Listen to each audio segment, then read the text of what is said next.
Hey everyone, welcome back to the channel. Let's talk about something many of us do. Do you ever find yourself lost in thought, creating entire worlds and scenarios in your mind while listening to your favorite playlist, or just staring out the window? Maybe you're picturing yourself as the hero in a movie, having a conversation you wish you could have, or living out a completely different life. For many, this is just a harmless, creative way to pass the time. It's a little mental vacation, a way to de-stress and explore our imagination. But what happens when this internal world starts to feel more real, more compelling than the world outside? What if it stops being a choice and starts feeling like a compulsion? Today we're diving into a topic that's getting more attention in psychology: maladaptive daydreaming. This isn't your average, everyday daydream. It's a condition where individuals engage in extensive, vivid, and highly structured fantasy activity that can significantly interfere with their daily life, academic or occupational functioning, and social interactions. People with maladaptive daydreaming, or MD, often spend hours a day lost in these fantasies. These aren't just fleeting thoughts. They're intricate plots with developed characters and ongoing storylines, almost like a personal TV series playing out in their head. So, what's the difference between normal daydreaming and maladaptive daydreaming? The key word here is maladaptive. It means the behavior is causing harm or distress. While a typical daydream might last a few minutes and you can easily snap out of it, maladaptive daydreams can go on for hours. Individuals might find themselves pacing, making facial expressions, whispering, or even acting out parts of their daydream without realizing it. A big red flag is when you find yourself neglecting responsibilities like work, school, or even basic needs like eating and sleeping, because you'd rather be in your fantasy world. You might feel an intense urge or craving to daydream, and feel irritable or anxious when you're unable to. It's important to understand that maladaptive daydreaming is often a coping mechanism. It can develop in response to trauma, loneliness, anxiety, or depression. The fantasy world becomes a safe haven, a place where you have control, where you can be who you want to be, and where things always go your way. It's an escape from a reality that might feel painful or overwhelming. Music is a very common trigger. A particular song can instantly transport someone into their specific daydream world, intensifying the experience and making it even more immersive.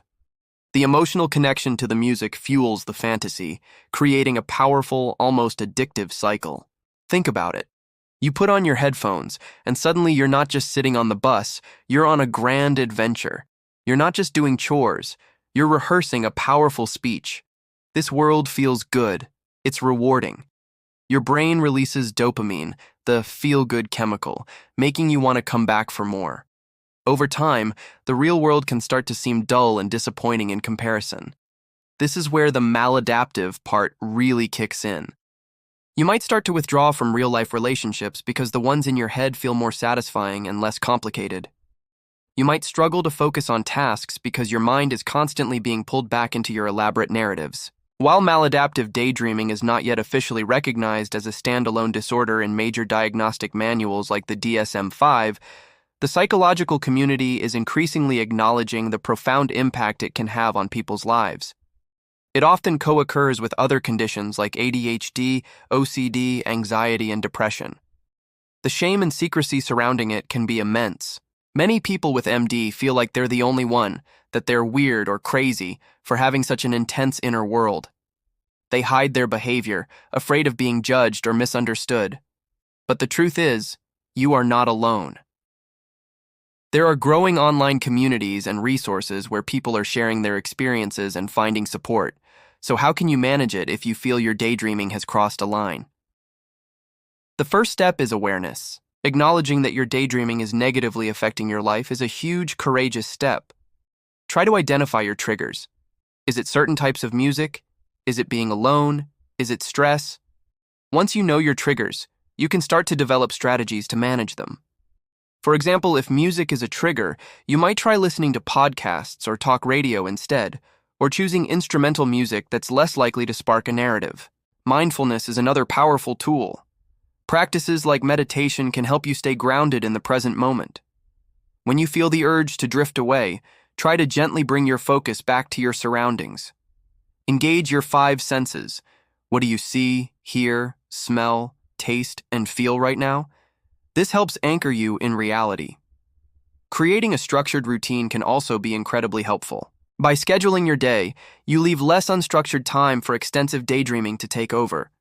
Prioritize real-world activities and social interactions, even if they feel difficult at first. Re-engaging with hobbies and people in the real world can help make it feel more rewarding and less something you need to escape from. It's also crucial to address any underlying issues. Since MD is often a coping mechanism, working on the root cause, be it anxiety, depression, or past trauma, is key. Seeking help from a mental health professional can make a world of difference. A therapist can provide you with coping strategies, help you process difficult emotions, and guide you toward a healthier balance between your imagination and your reality. Remember, your imagination is a beautiful and powerful gift. The goal isn't to eliminate daydreaming entirely, but to bring it back to a healthy, adaptive level where it enriches your life instead of controlling it. It's about learning to be the director of your mind, not just a passive audience member in your own internal cinema. If anything we've talked about today resonates with you, please know that there is hope and there is help. You don't have to navigate this alone. Sharing your experience, whether with a trusted friend, a family member, or a professional, can lift a heavy weight. Your inner world is a part of you, but it doesn't have to be your whole world. Finding that balance is the journey, and every step you take towards it is a victory. Thank you so much for watching and for being part of this important conversation. If you found this video helpful, please give it a thumbs up and consider subscribing for more content on mental health and personal growth. Your support helps us reach more people who might need to hear this message. Take care of yourselves, and I'll see you in the next video.